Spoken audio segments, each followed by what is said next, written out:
Hello, this is the Midday News.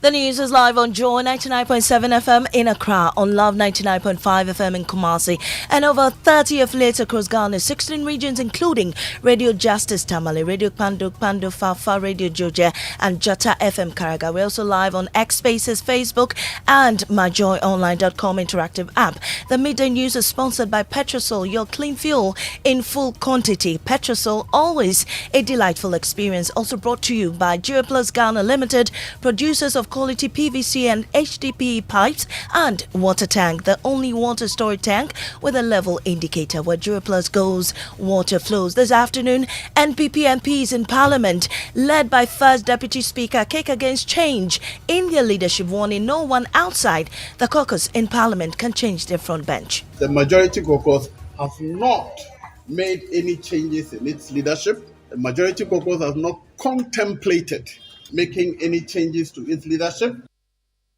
Also, we have details as they express absolute confidence in Osei Mensah Bonsu to lead them. They have led us effectively and efficiently, and the rest of us must stand up for them. And indeed, it doesn't need the leaders to say that we have not taken a decision. It is we, the members, the caucus. We have not taken any such decision. We are not contemplating any such decision. We're live in Parliament also as the 40-member campaign team of the NPP 2024 election gets to work. How well is the Vice President positioned to deal with the members' shape, character and egos? He knows how to work around people, and he knows how to massage the egos of people. We're humans, and he knows that the people that he's assembled together with the party have their own individual, character. But why is the national chairman missing from the list? The national chairman is part of the campaign coordinating committee. That is where the vice president is. Also, why has the police disowned one of its own for suggesting the police will not involve the military in providing security for the 2024 elections? That has been sorted out by the Inspector General of Police with his former members, and it's a clear-cut issue. Every internal issue is the police duty. Also, we have Accra Academy engaging the Electricity Company of Ghana over a 480,000 cedi debt disconnection that plunged the school into darkness last night.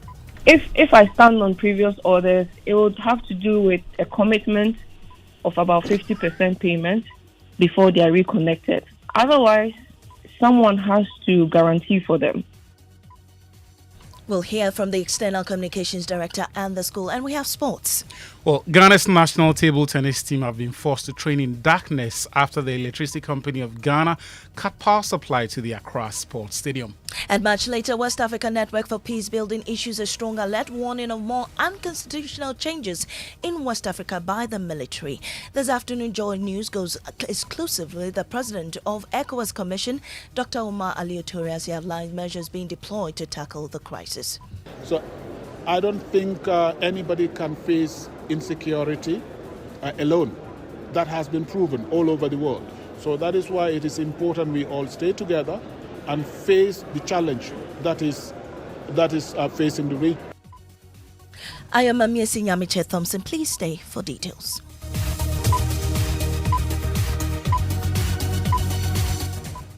We start from Parliament. The NPP caucus are up in arms against any attempt to change the leadership of their caucus. Rumours were rife yesterday about a potential removal of Majority Leader Osei Mensah Bonsu to be replaced by his deputy Alexander Afenyo-Markin. In fact, the National Council and NEC meeting of the NPP yesterday had this change as an agenda. No decision was however taken. Now, addressing journalists in Parliament, a group of NPP MPs led by First Deputy Speaker Joseph Osei warned no change will be countenanced as they are satisfied with the work of the current leadership led by Osei Mensah Bonsu. The caucus, the majority caucus, have not made any changes in its leadership. The majority caucus has not contemplated making any changes to its leadership, and that we tell the whole world, Ghana, to ignore any such publication. They want to assure you that we have confidence in the leadership as they are, and the status quo shall remain. We are aware that upon the nomination of one of the deputy whips as a minister, a replacement will be made. That replacement will be made by the caucus when we have had the opportunity and the time to consider the appropriate replacement. This is all the information we want to share with you and to, through you, tell the world that the leadership of the majority caucus has not changed.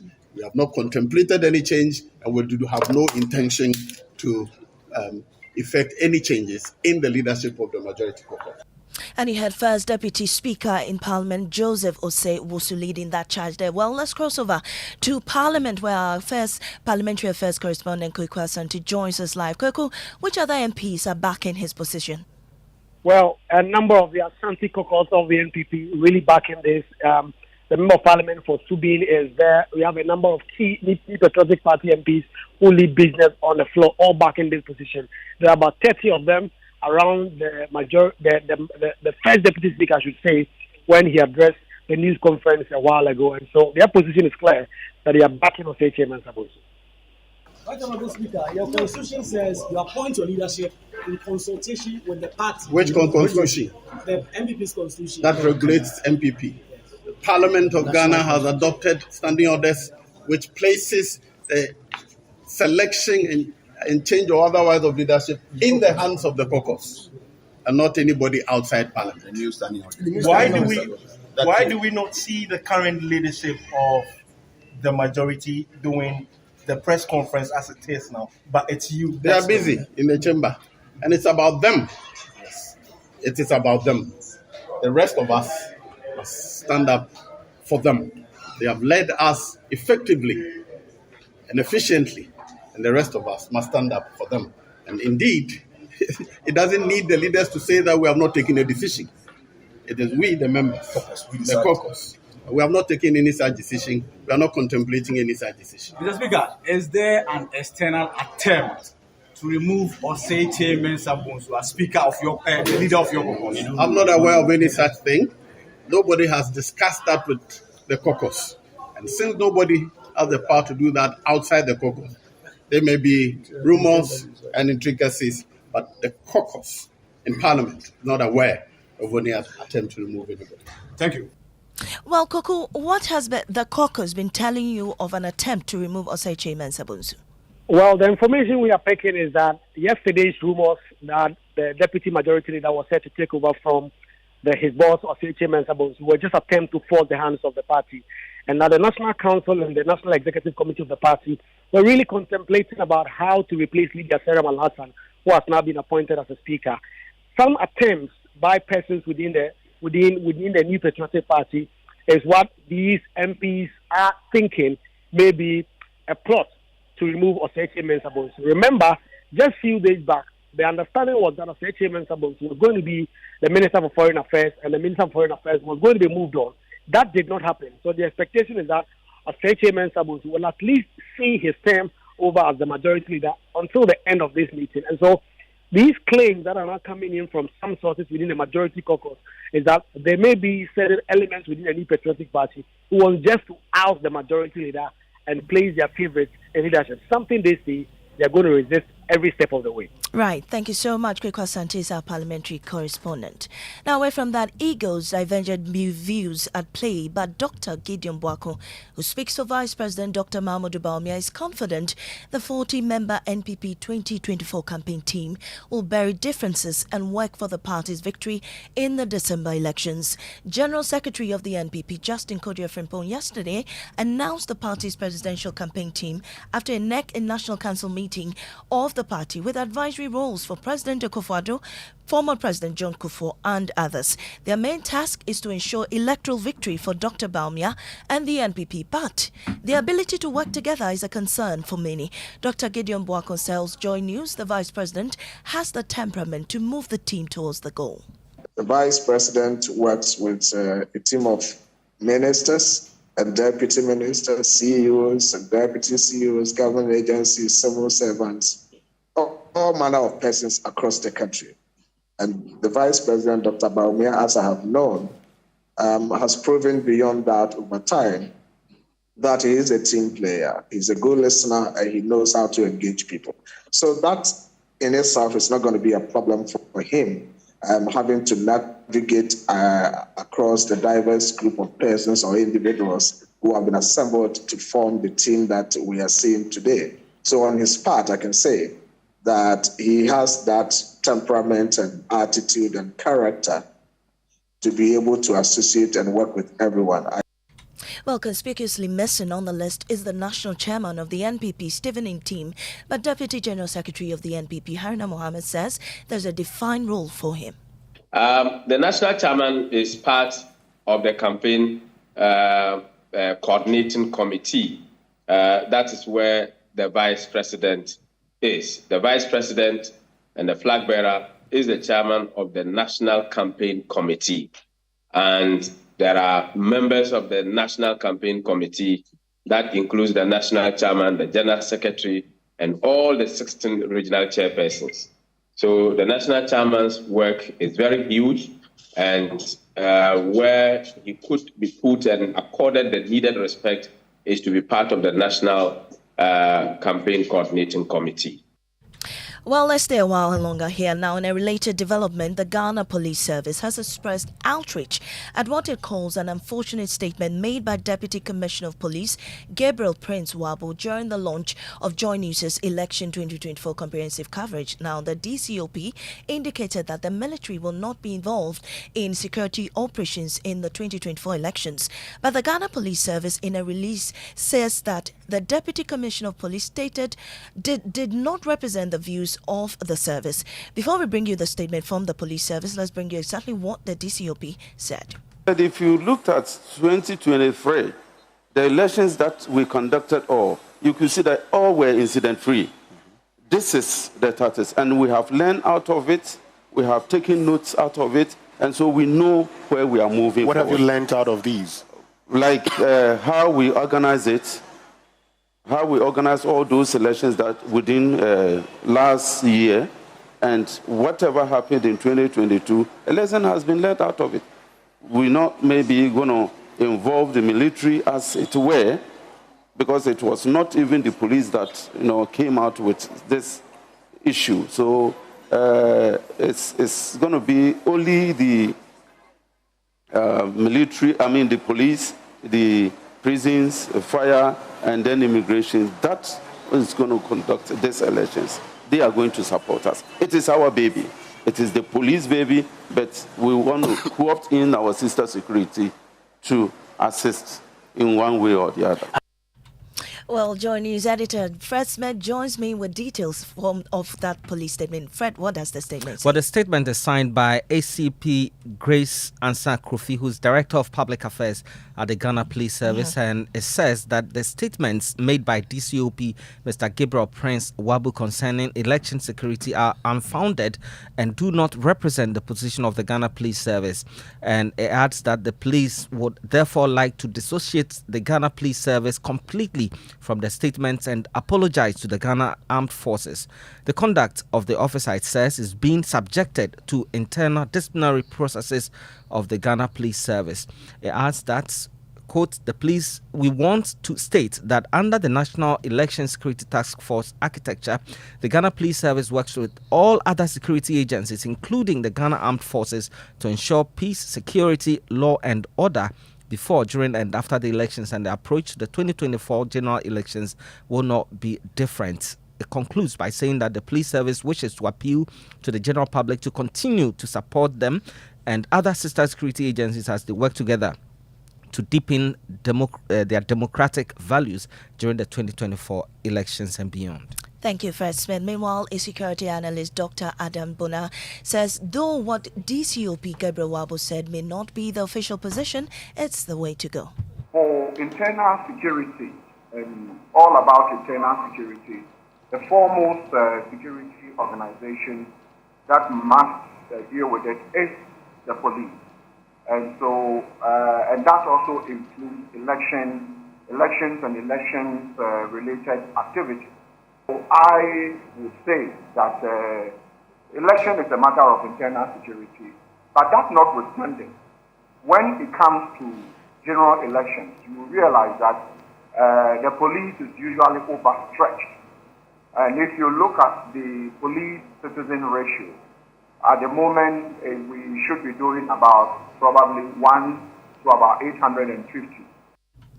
Well, in the Ashanti region, Finance Minister Mohammed Amin Adam says the president has directed that stalled infrastructure projects are given the needed attention and worked on. The Kumasi International Airport Phase 2 of the Kejutia Redevelopment Project and Komfanochi Mother and Baby Unit are among some of these projects which are stalling over financial issues. The Finance Minister said this as he toured the region. We have faced some challenges, as a result of which some of these projects had to stall for some time. But you also know that His Excellency the President, determined to ensure that these projects are completed for the benefit of our people, has directed that we pay attention to these projects to bring some urgency and speed to bear on these projects so that we can get them completed for people to begin to benefit from those projects. The Kumasi International Airport is currently about 98% complete, but Regional Minister Simon Osei fears guaranteed periods for installed equipment may elapse. After the change of drawings, definitely the estimates ballooned, and according to the road minister said he needed financial clearance from the Minister of Finance.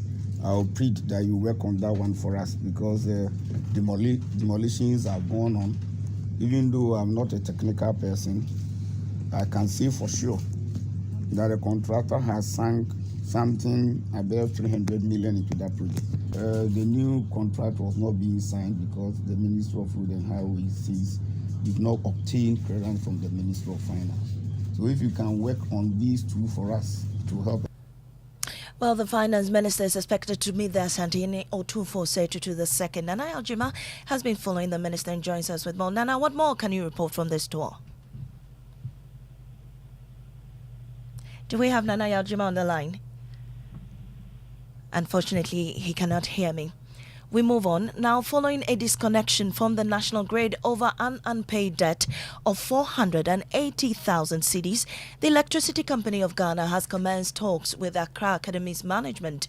The ECG revealed that the school's last bill payment was recorded in June 2023. However, both parties are now seeking to negotiate a viable payment plan to facilitate the restoration of power. The abrupt disconnection plunged the school into darkness last night, impacting important activities like preps. Before hearing from the ECG, let's listen to the events of last night as reported by my colleague Stanley Bleu. On Monday, February 19th, personnel from the ECG went to disconnect the school from the national grid.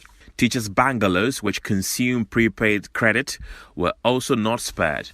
Eventually, the school was plunged into thick darkness as some students resorted to the use of torchlights for their studies at prep, but even that, not everyone had the opportunity to study because they do not have torchlights. For the boys' school prefect, the situation is difficult. It was a surprise because it has never happened before, and even our home masters that pay for their prepaid, they are still in the blackout, which is a shock to all of us. So all that we are asking of the authorities is that due diligence must be done so that our state can be brought back to normalcy. If it continues, how is it going to affect your activities on campus? It will go a long way to affect us because basically everything we do here requires electricity. Well, the ECG has agreed to negotiate with the school to find a feasible payment plan for them. Leila Abubakar is External Communications Director for the ECG. So if you'd allow me to find out more information, because if someone has paid for the service before consuming the power, we have no right to remove them. Unless there's an illegality somewhere, or if we suspect something to which we have evidence that maybe there's something that isn't right with the meter. What will it take for them to be reconnected? If I stand on previous orders, it would have to do with a commitment of about 50% payment before they are reconnected. Well, we have the director of the Ghana Education Service on the line with us, Dr. Eric Inkanso. We're grateful for your time on the Midday News. In the light of recent disruptions to school activities due to power outages, what measures are being considered to mitigate the impact on students' academic progress and overall well-being? Hello. Yes. Good afternoon to you, Maame, and good afternoon to your listeners. The issue of Accra Academy, I'm sure that is what we are discussing this afternoon. The electricity company of Ghana, we were told yesterday, disconnected them in the evening. What has been happening lately is that the CSHS Secretariat, who are the ones responsible for the payment of the electricity bills, have been working with the headquarters of Electricity Company of Ghana. And what it is we get a consolidation of all bills for the 704 secondary schools that we run at GS. Our last check indicates that we've been making the payment, and for which reason no school should have been disconnected the way it happened at Accra Academy. I have resolved this with the managing director of Electricity Company, and the school has been restored. So we do not expect to see what we saw yesterday. So if you ask me, we will continue to work with the Electricity Company of Ghana to ensuring that these disruptions will not occur. Right. So, going forward, what exactly is being done to ensure that this does not happen again? That is the point that I was making. If we leave the schools to be paying individually, that is where we have difficulties. Now we are dealing with it at the headquarters level. We have even scheduled to meet the PSSA Secretariat, the Ghana Education Service, and the Electricity Company of Ghana to look at how the payments are going to go through so that we would not see what we have seen today. So I can assure you that based on the arrangement that we have and the discussions ongoing, we will certainly not be seeing this going forward. Thank you so much, Director General of the Ghana Education Service, Dr. Eric Nkansa. There are similar issues too in sports, and we'll be delving into that right now. Well, the assurance we have from the Sports Ministry and the National Sports Authority is that they are engaging the Electricity Company of Ghana to restore power within the next 48 hours. But before that happens, we're already feeling the effects because today, Ghana's table tennis team that are preparing for the African Games have been forced to train in darkness after the Electricity Company of Ghana cut power to the facility. The team was training at the Sports Hall at the Accra Sports Stadium ahead of the Accra 2023 African Games. Now, on Monday, the Electricity Company of Ghana disconnected power to the Accra Sports Stadium over a 400,000 Ghana cedi debts owed the country's power distributor. This happened on Monday as the workers worked in earnest to put the facility in shape to host the Paris 2024 Olympic football qualifier between Ghana's Black Queens and Zambia's Copper Queens on Friday. This is not the first time the ECG has cut power to the stadium over its debts. In March 2022, the National Task Force of ECG disconnected power to the stadium. At that time, the debts stood at 508,000 Ghana cedis. So that's the situation in sports. Wow. Unfortunate then. Well, thank you so much, Victor Achu Tamaklos with the sports team. And you're still listening to the Midday News brought to you by Petrosol. Always a delightful experience. And Duraplus Ghana Limited, producers of quality PVC and HDPE pipes and water tank. The only water storage tank with a level indicator. And still to come, the West African Network for Peace Building issues a strong alert warning of more unconstitutional changes in West Africa by the military. This afternoon, we'll hear an exclusive with the president of the ECOWAS Commission, Dr. Omar Toure. So I don't think anybody can face insecurity alone. That has been proven all over the world. So that is why it is important we all stay together and face the challenge that is.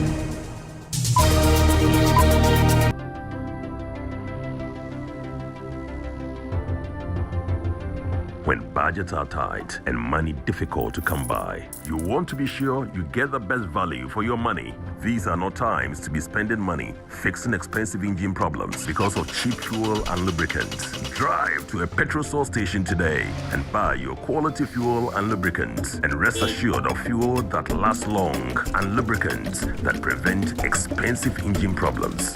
Hear the sound. Petrosol, clean fuel in full quantity.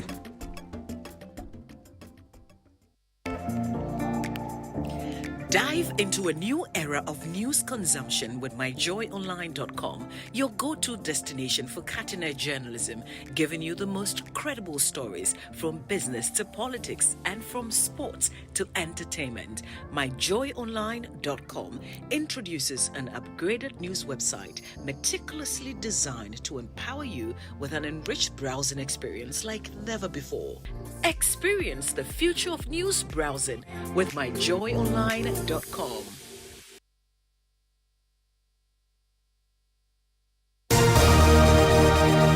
Welcome back. You're still listening to the Midday News. Now, the West African Network for Peace Building has issued an alert warning of the potential for more unconstitutional changes in governments in other member states by the military.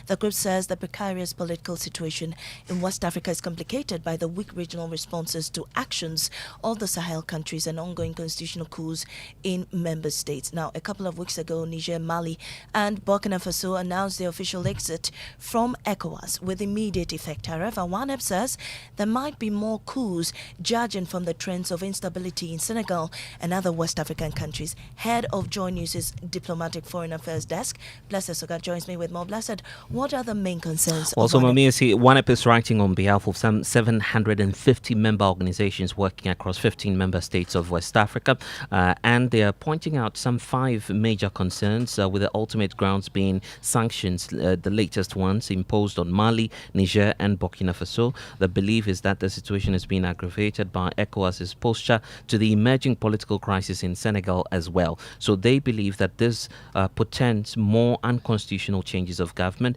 in other member states of ECOWAS by military, who are now being emboldened by the weak regional responses to the action within the Sahelian areas, and also the unconstitutional groups that are being formed in these member states. What recommendations are they making? Basic recommendation to strengthen the 2001 Protocol on Good Governance and Democracy. They are also asking ECOWAS to intensify some multiple channels of diplomatic engagement with Central Sahelian states. This, they believe, will resolve some of the strained relations that we're seeing now with these countries. Thank you, Blessed. Meanwhile, you've been speaking to the president of the ECOWAS Commission, Omar Alieu Toure, and he's been telling us more. Strong regimes on constitutional change of government. And as you would recall, we have been implementing the provisions of our texts with regard to unconstitutional change of government. I think, yes, we are conscious of some of the criticism, and we are taking them on board. We're taking them in good faith because they help us to refocus, and they make us better. So I don't think anybody can face insecurity alone. We have more on this on Connect Africa at 6 p.m. on the Joy News channel. Please do tune in.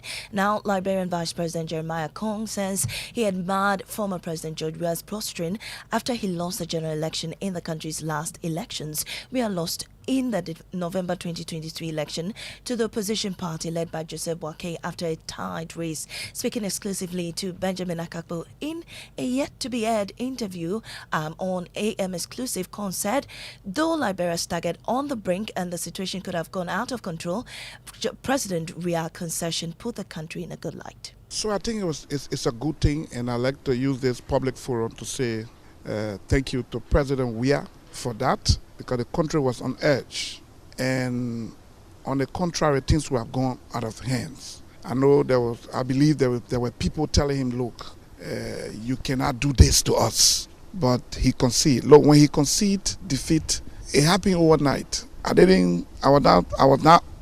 in my hometown in Nimba, so I wasn't in Monrovia. And so when I got up at 2-3 a.m. in the morning, I always want to look at my phone and see whether WhatsApp or somebody send a message to me. And when I touch my phone, on Facebook, it pop up that President Weah has conceded defeat. And I said, this is somebody writing something on Facebook. We'll catch the full interview on the polls at 3 p.m. this afternoon. And that takes us to Max and Jackie. Where's Max? Well, Essie, has your school ever been plunged into darkness before? None that I know of. Our school doesn't go through that.